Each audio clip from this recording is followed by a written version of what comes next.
प्रिय दर्शकों, नमस्कार। एक बार फिर से उपस्थित हूं आप सबके सामने आज के इस ज्योतिष और महत्वपूर्ण ज्योतिषीय कार्यक्रम में। आपको मैं धनु राशि के बारे में थोड़ी सी एक छोटी सी परिचर्चा कर देता हूं। किसी भी जातक की कुंडली अगर धनु लग्न की बनती हो तो उसके अंदर की अच्छाइयां आपको किस तरीके से समझनी है या उसके अंदर कौन कौन से अच्छे दिव्य गुण हो सकते हैं।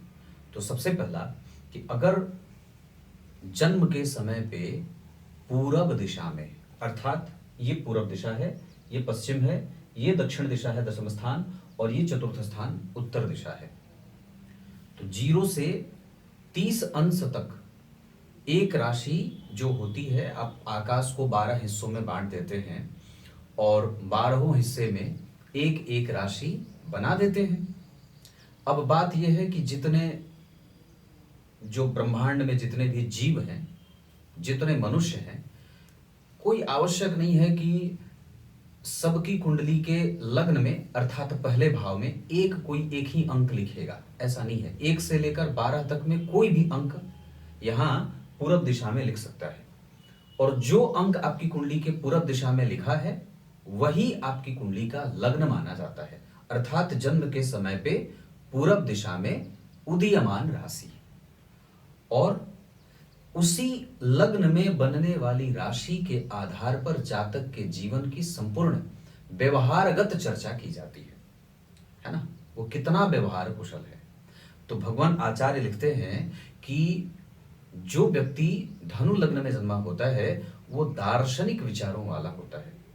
उसके जीवन में शांति ज्यादा रहती है, उधेड़ बुन कम रहती है, आरंभ कष्ट में बीतता है, अंततो गत्वा सुख से मृत्यु को प्राप्त करता है, जिम्मेदारियों का निर्वहन करता है, नैतिकीय तत्वों का पालन करने वाला होता है, धार्मिक होता है, गुरुजनों का आदर करने वाला होता है, धनहीन नहीं होता, किसी के सामने भी स्थिति का रोना नहीं रोता, मतलब कहने का अर्थ है कि स्वाभिमानी भी होता है, चौड़ी छाती होती है, मुखमंडल चौड़ा होता है, बड़े कान होते हैं, गर्दन लंबी होती है और भ्रिकुटी टेढ़ी होती है, मुखमंडल मलिन नहीं होता, दिव्य आभा 50 से 100 हजार लोगों के बीच में अपनी एक अलग पहचान बनाने वाला, और तो और पहचान का कि मेरी पहचान हो, ऐसा पहचान बनाने की इच्छा रखने वाला होता है। धनु लग्न जिस व्यक्ति की कुंडली के लग्न में बना हो, ये गुरु से प्रभावित ऐसे लोग होते हैं जिनके जीवन में सत्य, दया, क्षमा, अच्छी ऊर्जा, सकारात्मक विचार, दूसरों की प्रगति से नहीं जलने वाले, सदैव छोटे मोटे कभी कभी हंसी मजाक कर लेने वाले होते हैं, कभी कभी ऐसे हंसी मजाक कर लेने वाले होते हैं, पर गंभीर बात कहने वाले होते हैं, तर्क कम, निर्णय ज्यादा, और तर्क अगर होगा भी तो धार्मिक और तात्विक होगा। वस्तुतः बहुत ऊंची दार्शनिकता इनके जीवन में आराम से देखने को मिल जाती है। कुतर्क में इनका विश्वास बिल्कुल नहीं होता, सदैव परमात्मा का चिंतन करते रहते हैं, दानशीलता, दयालुता, निर्भीकता, बहुत क्रोध हो जाए तो बहुत ज्यादा उत्तेजित हो जाए, बहुत अगर क्रोध आती है, कभी क्रोध की स्थिति धनु लग्न को बने तो बहुत ज्यादा क्रोध आए तो फिर वो बहुत अत्यंत मतलब भीषण स्थिति उत्पन्न करने वाले हो जाते हैं। तो इस तरीके की स्थिति जन्म कुंडली के धनु लग्न में अगर जातक का जन्म होता है तो कुछ देखने को मिलता है। इसमें सबसे अच्छी बात होती है कि ये बैलेंस बहुत अच्छा करते हैं। शत्रु और मित्र, मतलब एक तरफ भीषण शत्रु जमा है और दूसरी तरफ भीषण मित्र जमा है, दोनों को किस तरीके से मिला देना है ना। गीली चुटकी में नमक पकड़ना, किसी का लाभ न उठाना, सबके बारे में विचार करना, समाज के बारे में सोचकर चिंतित होना, घटने वाली घटनाओं पे प्रतिक्रिया व्यक्त करने को आतुर रहने वाला, है ना। मौके की तलाश में व्यक्ति नहीं रहता है कि मौके की तलाश मिली तो अपना काम निकाल लिया, नहीं, वो सिंपलिसिटी में ज्यादा विश्वास करता है। लोग उसे धोखा दे सकते हैं, वो किसी को धोखा नहीं देता। बिगड़ जाए तो पूर्णतया बिगड़ जाए, बहुत ध्यान से समझिए, अगर धनु लग्न वाले बिगड़ जाएं तो उन्हें बनाना और संभालना बड़ा मुश्किल होता है और सदैव ऊंचे विचारों के रखवाले होते हैं। गुरुजनों के प्रति आदर का भाव, बड़ों के प्रति आदर का भाव, सबके प्रति एक सामान्यतया बहुत ही बेहतरीन दृष्टिकोण रखने वाला, कि अगर गुरुजन ही सही, बड़े जन ही सही, उसके विपरीत कुछ भी बोल सके, पर यहां व्यक्ति कभी भी किसी को आदर से ही प्रस्तुत करता है। एक अच्छा कम्युनिकेटर होता है, एक अच्छा प्रवक्ता होता है, एक अच्छा दार्शनिक होता है, एक अच्छा प्रोफेसर, लेक्चरर, प्राध्यापक होता है, राजनीतिज्ञ होता है, पर ओछी राजनीति नहीं करता है ना। महंत होता है, मठाधीश होता है, पुजारी होता है, कर्मकांडी होता है, ज्योतिषी होता है, दुकानदार होता है और सदैव सबका ध्यान और ख्याल रखने वाला होता है। ये है धनु लग्न के ऐसे जातकों का प्रभाव। ये इस वजह से बता दिया क्योंकि कभी कभी हमें ये बात भी जानना चाहिए, क्योंकि ये कुंडली धनु लग्न की थी तो सोचा आप लोगों को बता दूं। अब आइए कुंडली के पंचांग से आपका परिचय करा देता हूं। अगर आप धनु लग्न के हैं तो आप अपने आप को पहचानिए कि आपके अंदर परमात्मा ने ऐसी शक्ति, ऐसे गुण और अवगुण पैदा करके या रख करके भेजा हुआ है। बस कुंडली देखने और मिलाने से और समझने से हमें उस विषय को जो हमारे ही बारे में है हम उसे जान मात्र जानते हैं, और फिर अगर हम उसको ही आगे बढ़ा लें तो हमारा काया पलट हो जाए। ठीक है, आइए अब बात करते हैं इनकी कुंडली। हिमाचल प्रदेश से मुझे ये कुंडली मिली है। शुरू करते हैं आज का कार्यक्रम जो विस्तृत कुंडली अध्ययन का है। सबसे पहले पंचांग का अध्ययन कर देते हैं। तो सबसे पहले बात करते हैं जन्म हुआ उत्तरायण, क्योंकि सूर्य मकर राशि में है। मकर राशि में सूर्य उत्तरायण में हो जाते हैं। उत्तरायण में जितने भी शुभ ग्रह होते हैं इन सबका बल बढ़ जाता है और इनके बल की वृद्धि में जातक को फायदा हो जाता है, क्योंकि वो पॉजिटिव ज्यादा है, सकारात्मक प्रभावों से ओतप्रोत है, लक्ष्य को निर्धारित करने वाला है, बुद्धि का सही संतुलन है, निर्णय लेने की क्षमता अच्छी है और विचार बड़े ही शुद्ध हैं। मंगलवार शिशिर ऋतु, काम थोड़ा लेट से होता है और कभी कभी संबंध जो होते हैं वो लंबे नहीं चलते। ये शिशिर ऋतु का प्रभाव। शुक्ल पक्ष की नौमी तिथि के चंद्रमा शुभ ग्रह होते हैं और ऐसे चंद्रमा जो शुभ ग्रह हों वो व्यक्ति को बहुत ही एक तरीके से कह सकते हैं कि धनवान, सुखी, मतिमान, गंभीर, चिंतनशील और तृष्णा से मुक्त करने वाले होते हैं। उसकी इच्छा है कि वो कमाए, पर नित्य प्रति उसकी इच्छा बढ़ नहीं रही है। मतलब वो सेटल डाउन होना चाहता है कि चलो अब बहुत हो गया, इतना काफी है, या इतना भी मिले तो बहुत अच्छा है। इस तरीके के विचार होते हैं और विदेशी प्रभावों से प्रभावित होता है। मतलब वो अपने आसपास का होता हुआ भी उनके जैसा नहीं होता, बिल्कुल ही विलक्षण, अद्भुत, अनूठा और अनूठी प्रतिभा का धनवान होता है। शुक्ल पक्ष के नौमी तिथि के चंद्रमा देखने में व्यक्ति को सुंदर बनाते हैं और कई बार तो समाज के लोग, घर परिवार के लोग उसकी सुंदरता, उसके हाव भाव, उसके व्यवहार को देख करके, उसके विचार को देख करके बड़ा दुखी भी हो जाते हैं, क्योंकि कई बार समाज और दुनिया इनके साथ धोखा कर दे और बाद में उस धोखे का शिकार व्यक्ति होता है और घर परिवार वाले कहते हैं इसके साथ ऐसा नहीं होना चाहिए था। तो इस तरीके की जो घटना कई बार घटित होती है वो यहाँ पे देखने को मिल रही है। भरणी नक्षत्र जातक को बस पहचानने की आवश्यकता है। भरणी वाले जो होते हैं वो दूसरों को भी भर देते हैं। जिनके साथ उनका विवाह हो, जिनके साथ उनका व्यापार हो, जो इनकी संतति हो, वो सबके भाग्य के उदय के मार्ग खोलने वाले होते हैं। ओम यमाय नमः इस मंत्र का जप करना चाहिए। कभी क्रोध ना आए, पर क्रोध आए तो बिल्कुल व्यक्ति थोड़ा बहुत फड़फड़ाता है, कपकपाते हैं, शरीर कपकपाती है। उसके बाद शुक्ल पक्ष की नौमी तिथि, भरणी नक्षत्र, ये शुक्र का नक्षत्र है, पर वस्तुतः इसके देवता यम है। इस वजह से ही मैंने कहा ओम यमाय नमः। और अगर हो सके तो अगस्त के पौधे की जड़ अपने गले में धारण करना चाहिए। अगर ये ना बन पड़े तो नवग्रह कवच भी धारण किया जा सकता है। शुक्ल योग में जन्मे हैं। सुंदर चीजों को बनाना और सुंदरता से कोई बहुत ज्यादा तामझाम नहीं है जीवन में। बहुत सारा चीजें बहुत जैसे होता है, कई बार कुछ लोग ऐसे आपको दिखेंगे जो बहुत बिखरे हुए हैं, उनमें इत्मीनान नहीं है। तो यहाँ पे ऐसी कोई बात नहीं है, एकदम बिल्कुल इत्मीनान है और बिल्कुल सही है।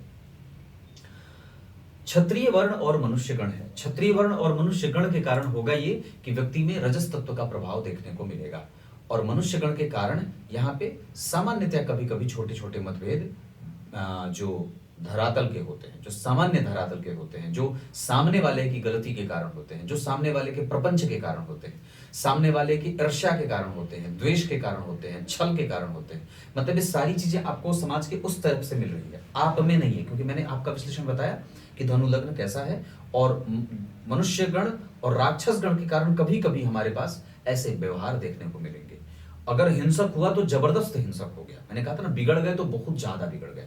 तो इस तरीके से आपकी कुंडली का पंचांग बना है, जिसमें सबसे अच्छी बात है कि आपकी कुंडली के चंद्रमा शुक्ल पक्ष के 9वीं तिथि के हैं। और एक अच्छी बात इस कुंडली में यह भी है कि जो वार है वो मंगलवार का है, और वार के अधिपति मंगल जन्म कुंडली में पंचम भाव के स्वामी होकर चतुर्थ भाव में बैठे हैं, शुक्र दिग्बली होकर बैठे हैं उच्च के शुक्र के साथ। मतलब पत्नी जो शुक्र है वो उच्च का है, इसका अर्थ है कि वो हाईली मोटिवेटेड है, और उसमें मंगल का संपर्क, तो जो घर है जहां से मानसिक सुख देखा जाता है, वार के अधिपति चतुर्थ भाव में उच्च के शुक्र के साथ बैठेंगे तो एक क्लैश लेंगे।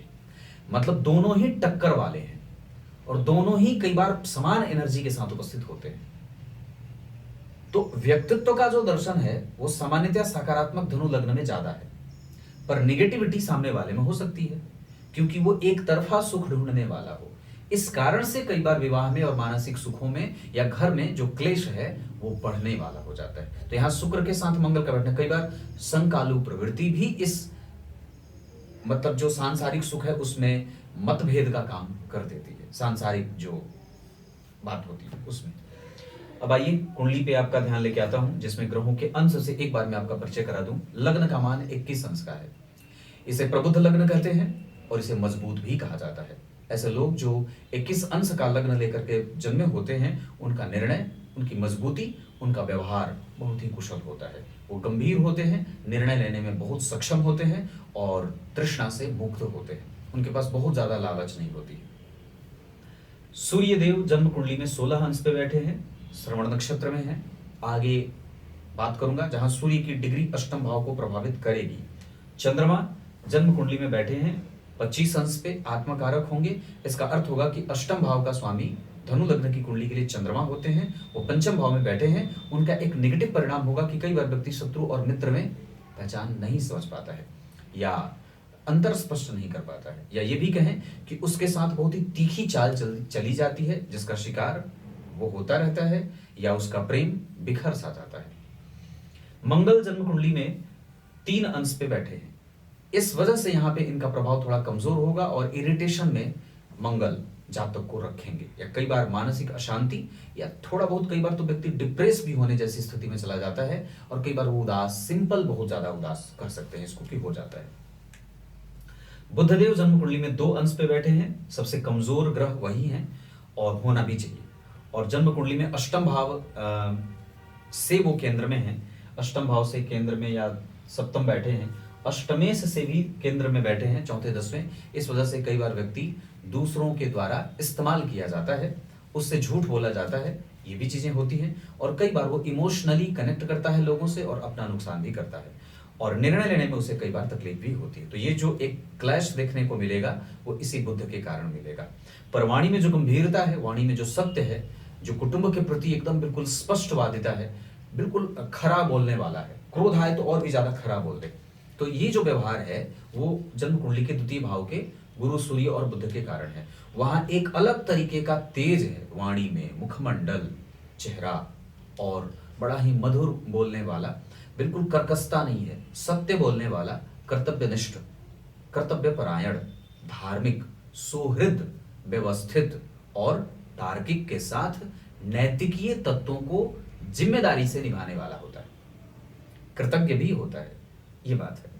उसके बाद देवगुरु बृहस्पति बैठे हैं 4 अंश पे, उत्तराषाढ़ा नक्षत्र में है, तो ठीक बैठे हैं।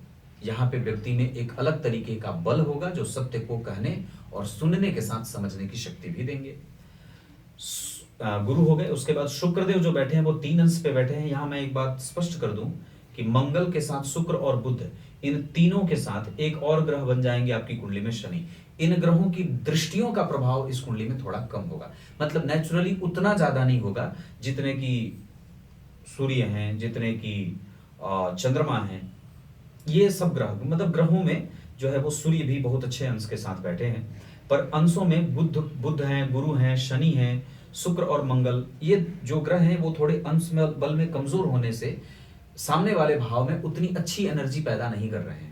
इस कारण से व्यक्ति के जो जीवन में स्थिरता, गंभीरता आनी चाहिए, या जितना सीरियस उसको समाज के द्वारा लिया जाना चाहिए, संबंधों के द्वारा, संबंधियों के द्वारा लिया जाना चाहिए, उतना कई बार व्यक्ति को थोड़ा उस तरीके से वो प्रभावित नहीं कर पाता है, या उतना प्रभावी नहीं होता है सामने वाले पे। तो कई बार व्यक्ति को प्रूफ करना पड़ेगा अपने आप को। अगर यही ग्रह अंश बल में ऊपर होते तो आपको प्रूफ नहीं करना पड़ता, आप बहुत ठीक होते और लोग अनायास आप पे विश्वास कर लेते। और कई बार आप जो जानते हैं उसके लिए भी सामने वाले को बताना पड़ता है कि हाँ मैं जानता हूं, तो वो इसी वजह से बताना पड़ता है, प्रूफ करना पड़ता है, क्योंकि आपकी कुंडली में शनि, आपकी कुंडली में बुध, आपकी कुंडली में गुरु, आपकी कुंडली में मंगल और शुक्र, ये ग्रह अंश बल से 6 अंश से नीचे जा रहे हैं। इस कुंडली में एक अच्छी बात यह भी होगी कि कोई भी ग्रह वक्री नहीं है। एक शुक्र जो है वो दिग्बली है, तो कम से कम उस भाव को बलवान तो बना ही रहे हैं। एक अच्छी बात भाव के आधार पर यह बन रही है कि पंचम भाव में के स्वामी चतुर्थ भाव में बैठे हैं, यहाँ पे द्विद्वादश का संबंध नहीं होता है। गुरु धनेश या धन भाव में लग्नेश होकर के अगर बैठ रहे हो तो अपने आप को बहुत ही श्रेष्ठ समझ सकते हैं, अपनी दशा में वो बहुत सारा सुख भी जातक को देंगे। शुक्रदेव जन्म कुंडली में 3 अंश पे और शनिदेव बैठे हैं 3 अंश 21 कला पे, तो ये भी नेचुरली थोड़ा बहुत व्यक्ति को धर्म और अर्थ में, धर्म की तरफ रुचि ज्यादा रहती है। पीसफुल माइंड के साथ व्यक्ति अपने जीवन को निभाना चाहते हैं, बहुत ज्यादा धमा चौकड़ी उसके जीवन में उसे नहीं चाहिए।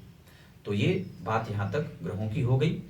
अब मैं नक्षत्रों की बात कर लेता हूं, कौन से ग्रह किस नक्षत्र में बैठे हैं। तो विचार करें, सबसे पहले सूर्य जो भाग्य भाव के स्वामी हैं और द्वितीय भाव में बैठे हैं लग्नेश के साथ। तो लग्न और भाग्य का संबंध व्यक्ति को भाग्यशाली, चिंतन करने वाला, गंभीर मानसिकता का, श्रेष्ठ वाणी को इस्तेमाल में रखने वाला और सत्य बोलने वाला, ऐसी बातें होती हैं। यहाँ आपका तत्व बहुत ही जागृत है, मजबूत है और अक्षुण भी है। आप किसी के भी पराय धन को भी कभी, जैसे कहते हैं ना परद्रव्येषु लोष्ठवत वाली बात, किसी भी दूसरे किसी धन के पीछे आपका कोई लालच नहीं है, कभी भी व्यक्ति को लालच छूती नहीं है, बल्कि वो सब कुछ अपने सामर्थ्य से करने वाला होता है। तो ये जो गुण आएगा वो इसी गुरु के कारण या सूर्य का जो श्रवण नक्षत्र में बैठे हैं इसके कारण आएगा। चंद्रमा जन्म कुंडली में बैठे हैं भरणी नक्षत्र के, जो व्यक्ति को सुंदर बनाएंगे, व्यक्तित्व, वाणी, स्वास्थ्य आदि ये सब चीजें ठीक होंगी।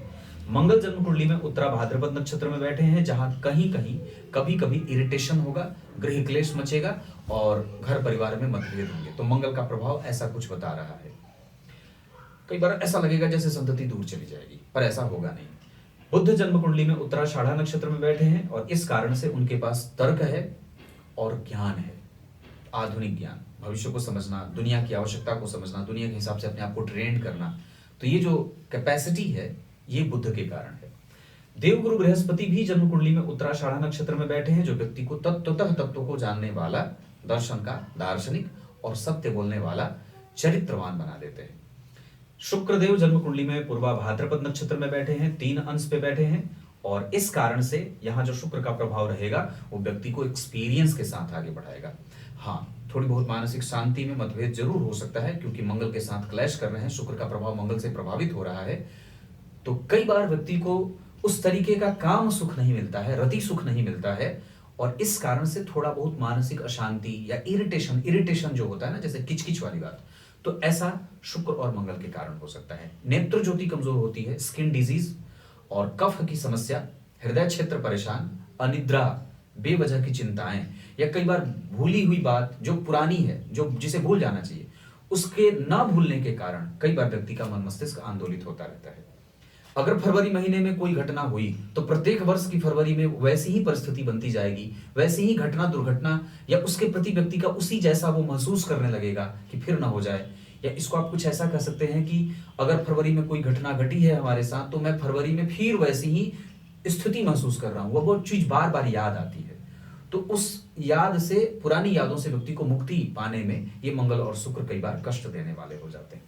शनिदेव अनुराधा नक्षत्र में है, अपने नक्षत्र का बैठा ग्रह खराब नहीं है, 12वें भाव में वैसे भी शनिदेव हर्षित बली हो जाते हैं। केतु के साथ बैठे हैं तो कहना ही नहीं है कि उनके पास कितनी ज्यादा प्रतिष्ठा है। यहाँ व्यक्ति को कई बार बड़ों का आदर, राजनीतिज्ञों से लाभ होता है और गुरु पुरोहित की सेवा करने वाला और एक अच्छे गुरु का आश्रय प्रश्रय लेने वाला भी होता है। कुल मिलाकर के कुंडली अभी बहुत अच्छी मालूम पड़ रही है। अब आगे मैं आपको नवमांस चक्र से आपका परिचय करा देता हूँ। अब यहाँ से मैं नवमांस चक्र पे थोड़ा ध्यान आपका लेके आता हूँ। यहाँ केंद्र में 3, 6, 9, 12 द्विस्वाभाविक राशियां बनी है। जब जन्म कुंडली के केंद्र में द्विस्वाभाविक राशि बनेगी तो सप्तम भाव बाधक भाव होता है। हालांकि सप्तम भाव में जब कोई ग्रह बैठेगा तभी कोई बाधक ग्रह बनेगा, यहाँ कोई बैठा नहीं है। लेकिन आप जब विचार करें तो केंद्र में 3 घर खाली हैं और जन्म कुंडली में पंचम भाव में चंद्रमा बैठे हैं। यहां लग्न कुंडली के लाभेश नवमांस कुंडली के लग्नेश होकर राहु और केतु के संपर्क में है। और तो और जन्म कुंडली के पंचम भाव पे 6वें भाव के स्वामी की स्थिति है। शत्रु बैठ गया। तुला लग्न की कुंडली के लिए शत्रुगत होते हैं या शत्रु की तरह व्यवहार करने वाले देवगुरु बृहस्पति ऊपर से अकेले। तो यहाँ पे कई बार अकेले ही संतति का पोषण करना पड़ता है। और दूसरा, उस पे शनि मंगल का असर, जिसमें कई बार ऐसा लगेगा जैसे संतति दूर जा रही है। ये मैंने पूर्व में भी कहा था। नीच के चंद्रमा के कारण संबंध आगे नहीं बढ़ पाते। जिसके साथ भी विवाह चलेगा वो लॉन्जिविटी में नहीं जाएगा। तो कई बार यहाँ पे तब उच्च के मंगल या उच्च के ग्रह के साथ मंगल का बल या चतुर्थ स्थान के बड़े ही पराक्रमी मंगल, मतलब जिसको कहते हैं ना कि बहुत मजबूत मंगली जिसको कहते हैं, और उसका दोष खत्म भी नहीं हो रहा है। केंद्र में गुरु शनि होते तो शायद उनका बल थोड़ा कम होता। लेकिन एक तो इस कुंडली के पंचम भाव के स्वामी और चतुर्थ स्थान में बैठ गए। चतुर्थ स्थान में मंगल बिल्कुल ही दिशा बल से कमजोर होते हैं, बलहीन हो जाते हैं। दृष्टि का बल भी उनके पास बिल्कुल भी नहीं है ताकि वो यहाँ पे कुछ अच्छा दे सके। इस कारण से व्यक्ति के घर को तबाह कर देते हैं। और दूसरा, यहाँ शुक्र लग्नेश होकर के राहु और केतु के संपर्क में आ गए। और विचार करिए तो जन्म कुंडली के पंचम भाव पे शनि मंगल का प्रभाव है, ये बिल्कुल ही अच्छा नहीं है। यहाँ पे गुरु जो है वो जो जिसके बल पे या जिस जैसे नवमांस चक्र में रोगेश है ना, नवमांस चक्र किसका है? स्पाउस का है, दाम्पत्य में सामने वाले का है, पत्नी का है।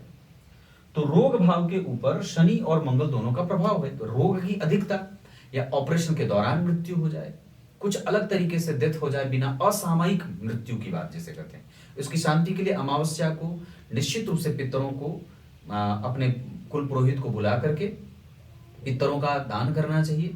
उन्हें मालपुआ, भोग राग, भोजन खिलाना चाहिए, द्रव्य दान दक्षिणा देना चाहिए और इतना ही नहीं, त्रिपिंडी श्राद्ध भी कराना चाहिए।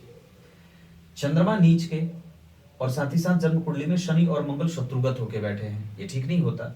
ऊपर से बुध जो है वो राहु के साथ बैठे हैं, तो नवम भाव के स्वामी के संपर्क में राहु आ गए। और जरा विचार करिए तो यहां भी केंद्र के 2 घर खाली हैं और अगर शुक्र बैठे भी हैं तो वो व्यक्ति को एक तरफा ही परिणाम देते हुए नजर आ रहे हैं, जहां पत्नी के कारण कई बार व्यक्ति की चिंता बढ़ जाती है, ये भी होता है। यहाँ सूर्य बैठ गए जन्म कुंडली के अष्टम भाव में, जो नवम भाव एकादशवें भाव के स्वामी है। तो यहाँ पे उसका संपूर्ण बल प्राप्त नहीं होता है। जो दाम्पत्य में आने के बाद लाभ मिलना चाहिए था वो मिल करके और हाथ से छूट जाता है, खत्म हो जाता है। ऐसा सूर्य के कारण एकादशवें भाव के ऊपर राहु और शनि मंगल का प्रभाव दाम्पत्य का जो संपूर्ण स्नेह होता है और जो संपूर्ण प्राप्त करना होता है उसके लिए व्यक्ति को बड़ी रगड़ खानी पड़ती है। एकादशवां भाव आपके लाभ का होता है, तो लाभ भाव कहते हैं, वहां से आपने संपूर्ण पाया जो भी जीवन में मेहनत किया। तो वो अगर वहां पे शनि मंगल राहु केतु का प्रभाव रहेगा या उस भाव के स्वामी के ऊपर शनि मंगल राहु केतु का प्रभाव रहेगा तो कहीं ना कहीं व्यक्ति को बहुत जो है वो जल करके उसको आगे बढ़ना होता है। तो विषम परिस्थितियों का निर्माण जीवन में जो उदाहरण व्यक्ति बना है लोगों के लिए वो इसी शनि मंगल के कारण। और एकादशवें भाव के स्वामी जब अष्टम भाव में जाते हैं तो कई बार व्यक्ति को समाज के लोगों के द्वारा कातर दृष्टि से देखने वाला बना देते हैं। मतलब लोग आप पे कई बार सिंपथी करें कि ऐसा नहीं होना चाहिए था, बड़ा बुरा हुआ। तो इस तरीके की जो परिस्थिति बनाते हैं वो ये शनि और मंगल ही बनाते हैं। तो हमें यहाँ पे विवाह को लेकर के बहुत सावधान और सतर्क होना होगा। एक बात और भी कहें, अगर दशमांसा चक्र को देखते हैं तो यहाँ लग्न कुंडली के अष्टम भाव के स्वामी यहाँ के लग्नेश हैं। तो व्यक्ति का रिसर्च बहुत अच्छा होता है, एक्सपीरियंस बहुत अच्छा होता है, हिडन लैंग्वेज, कंप्यूटर और धर्मशास्त्र, तंत्र मंत्र, ज्योतिष विद्या, ज्ञान, शास्त्र संगत ज्ञान, ये सब सारी चीजें हैं। द्वितीय भाव में शनि आ गए जो व्यक्ति को आधुनिक शिक्षा से धन कमाने वाला बना देते हैं। और लाभ भाव के स्वामी यहाँ अष्टम भाव या 6वें भाव में है। विचार करिए चंद्रमा के साथ कर्क लग्न की कुंडली के लिए लग्नेश छठे में चले गए, मतलब कारोबार एक जैसा नहीं है, नौकरी एक जैसी नहीं है, वो बदल रही है बार बार। ऊपर से लाभ भाव के स्वामी जब जन्म कुंडली के छठे भाव में शत्रु की राशि में आएंगे तो ये आपको कई बार दारिद्र दोष से युक्त कर देते हैं। तो शुक्र, मंगल और चंद्रमा यहाँ पे कई बार व्यक्ति के जीवन में करियर में निगेटिव एस्पेक्ट देने वाले होंगे। जबकि गुरु तुला राशि को स्वीकार कर रहे हैं, चतुर्थ स्थान में बैठ रहे हैं नवमेश होकर के। नवम भाव के स्वामी धन में, नवम भाव के स्वामी चतुर्थ में, नवम भाव के स्वामी चतुर्थ में। इसका अर्थ होगा कि व्यक्ति के पास भाग्य का है बोया हुआ, भाग्य है, वो भाग्यहीन नहीं है, भाग्य में सुख भी है। लेकिन बात क्या है कि तुला राशि के बैठे हैं और वो शुक्र जन्म कुंडली में कहां बैठे, छठे भाव में। तो ये नौकरी करके और साइड बिजनेस करके व्यक्ति को धन कमाने की स्थिति में लेके जाते हैं। यहां पे राहु बैठे हैं जो व्यक्ति को आधुनिक शिक्षा का जानकार। यहां पे मिथुन राशि बनी है जिसके स्वामी जन्म कुंडली के द्वितीय भाव में बैठ करके ये इशारा कर रहे हैं कि आप स्वतंत्र कारोबार भी कर सकते हैं। यहाँ पे सप्तम भाव के स्वामी जो मंगल हैं वो एकादशवें भाव में मित्र की राशि में बैठे हैं, मित्र से ही दृष्ट हैं। लेकिन तुला लग्न की कुंडली के लिए वो अच्छे नहीं होते, इस वजह से कारोबार में संशयों को उत्पन्न करने वाले भी हो जाते हैं। क्लियर है? तो नवग्रह कवच धारण करना होगा, अगस्त के पौधे की जड़, वृक्ष की जड़ धारण करना होगा, और साथ ही साथ ओम यमाय नमः इस मंत्र का जप करवाना चाहिए पंडित जी से, और दुर्गा सप्तशती आदि का पाठ, त्रिपिंडी श्राद्ध, ये सब आवश्यक होगा इस कुंडली को गति देने के लिए। तो ये आपकी कुंडली यहां तक आ गई।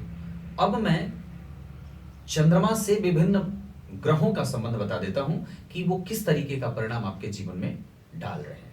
अब चंद्रमा से विभिन्न ग्रहों का संबंध जानते हैं। सबसे पहले लग्न कुंडली में चंद्रमा पंचम भाव में बैठे हैं। ये शुभ भाव में बैठे हैं जरूर, लेकिन अष्टमेश होते हैं। और विचार करिए तो इनके ठीक पीछे मंगल और शुक्र जैसे ग्रह बैठे हैं, तो चंद्रमा और उनके ठीक आगे राहु बैठे हैं। तो कहीं ना कहीं चंद्रमा का मार्ग राहु के द्वारा रोका जाएगा।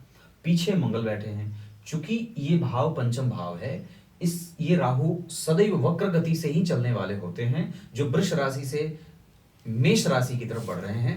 इस वजह से पंचम भाव को पापकर्त्री लगेगा।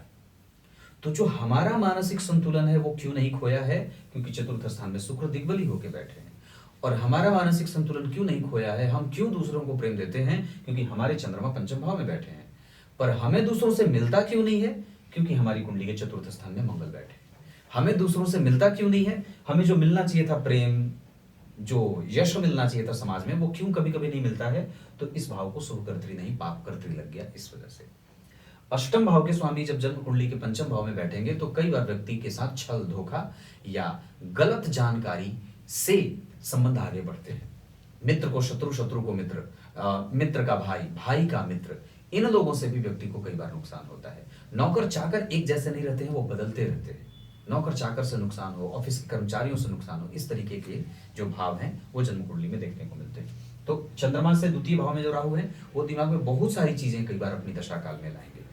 उसी चंद्रमा से 8 घर आगे शनिदेव आयु भी देते हैं और एक भीषण समस्या भी दे देते हैं। जैसे कोई एक ऐसी बात हो जाए जो जीवन भर आपको सालती रहे, परेशान करती रहे। ऐसा कब होगा, जब चंद्रमा से 8वें घर में शनि बैठेंगे। तो 12वां भाव शारीरिक सुख और रति क्रिया का होता है। जब कभी भी वहां पे शनि, मंगल, राहु, केतु जैसे ग्रह बैठेंगे तो उसमें व्यक्ति को किसी एक की मृत्यु, मैंने ये बात प्रत्यक्षतया एक नहीं 1000 बार देखी कि किसी भी जातक की कुंडली का 12वां भाव अगर शनि, मंगल, राहु, केतु से प्रभावित है, पीड़ित है, तो उस व्यक्ति का दाम्पत्य टूट जाता है, या विवाह होने के बाद पति या पत्नी में से किसी एक की मृत्यु हो जाती है, या आपस में एक साथ रहते हुए भी वो सक्षम नहीं होते हैं शारीरिक संबंध को आगे बढ़ाने में। तो ये यहाँ पे इसकी बात हो गई।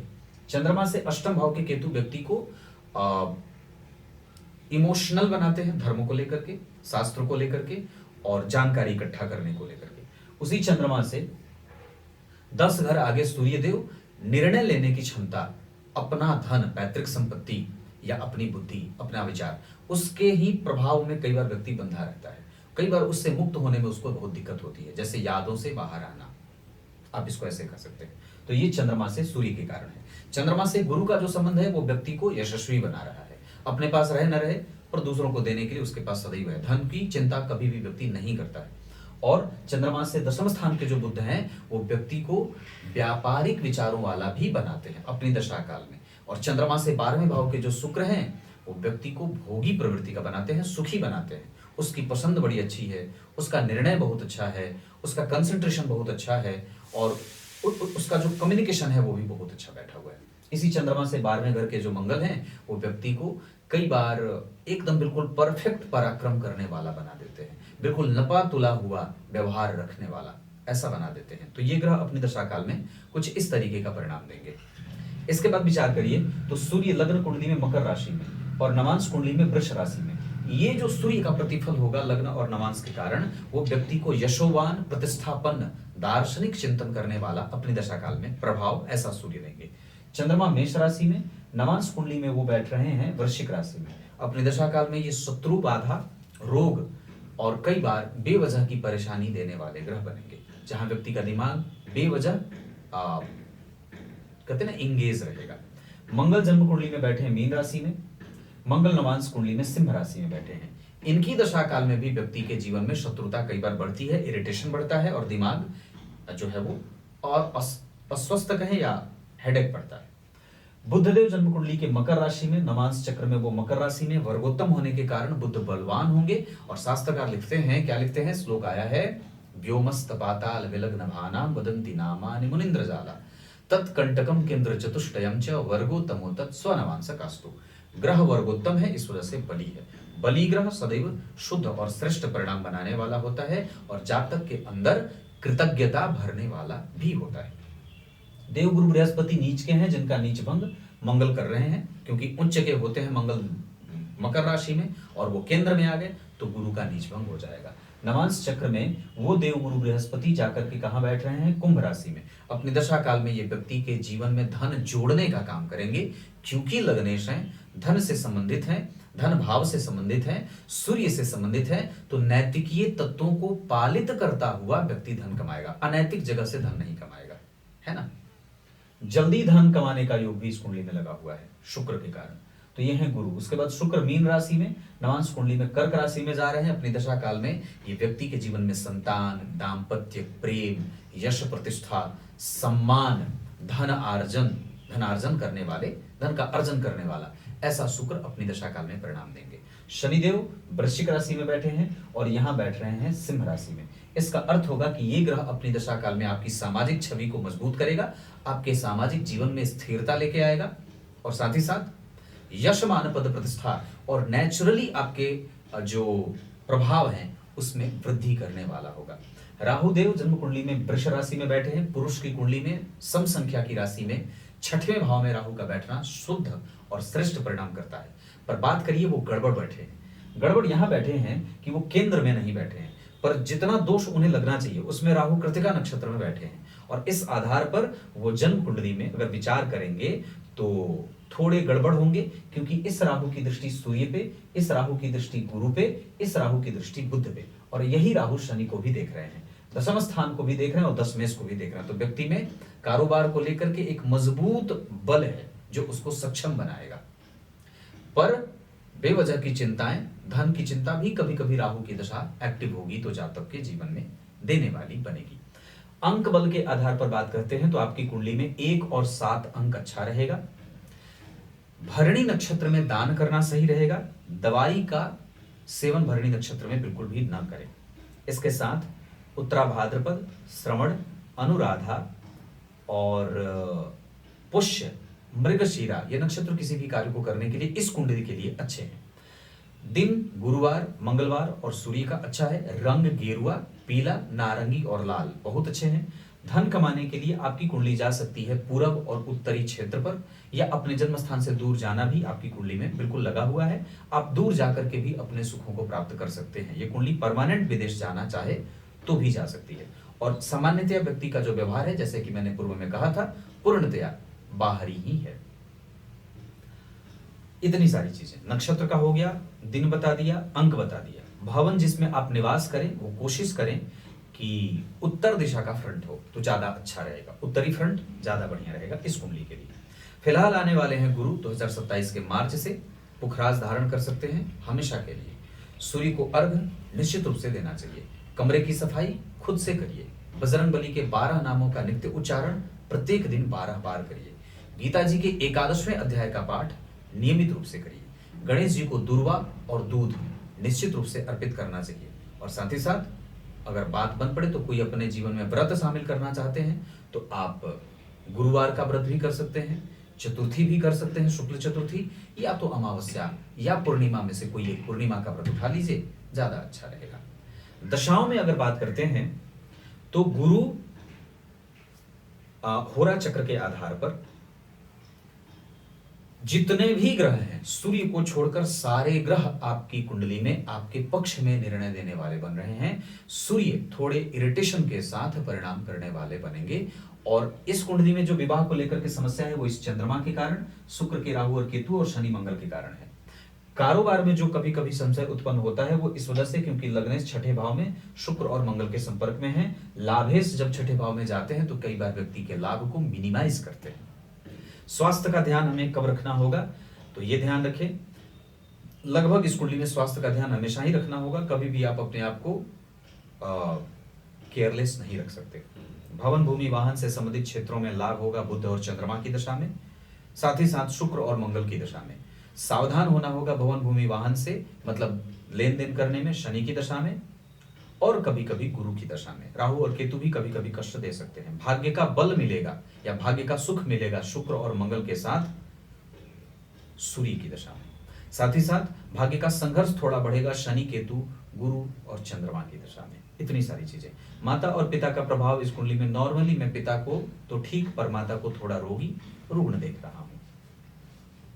संतान का पक्ष इस कुंडली में है पर थोड़े मतभेदों के साथ, मतलब वो है जरूर पर उसके लिए कई बार आपको मेहनत करनी पड़ेगी या उसके लिए आपको पराक्रम ज्यादा करना पड़ता है। भाई बहन का सुख इस कुंडली में निश्चित रूप से है और उनसे दूर रह करके ही उनका सुख प्राप्त होता हुआ नजर आ रहा है। सूर्य 100% परिणाम करेंगे। चंद्रमा को बल देना होगा। सारे ही ग्रह लगभग मृतप्राय है। मैंने जैसे की बात कही थी, सूर्य को छोड़ दें तो चंद्रमा, मंगल, बुध, गुरु, शुक्र, शनि, राहु, केतु सारे मृतप्राय हैं। इस वजह से कुंडली में संघर्ष और विषम परिस्थितियों का निर्माण हो जाता है। इसको ठीक करने के लिए हम कभी भी अपने आप को गलत संगति, गलत चीजों का खान पान और गलत व्यवहारिक जीवन नहीं जिएंगे। जितना ज्यादा हो सके ये शुद्ध रह करके कुंडली को आगे बढ़ाया जा सकता है। गुरु की दशा में निर्बाध गति से आपका कारोबार चलता रहेगा। मन करे तो आप व्यापार भी कर सकते हैं, खाने पीने का काम, होटल रेस्टोरेंट का काम और बिल्डिंग कंस्ट्रक्शन का काम, आईटी सेक्टर और बैंकिंग और साथ ही साथ कॉमर्स से जोड़ करके कोई भी काम इस कुंडली में किया जा सकता है। क्लियर है? कुछ इसी तरीके से आज के इस कुंडली विश्लेषण के कार्यक्रम का समापन करते हैं। कल एक बार फिर से उपस्थित होंगे, तब तक के लिए बहुत बहुत नमस्कार।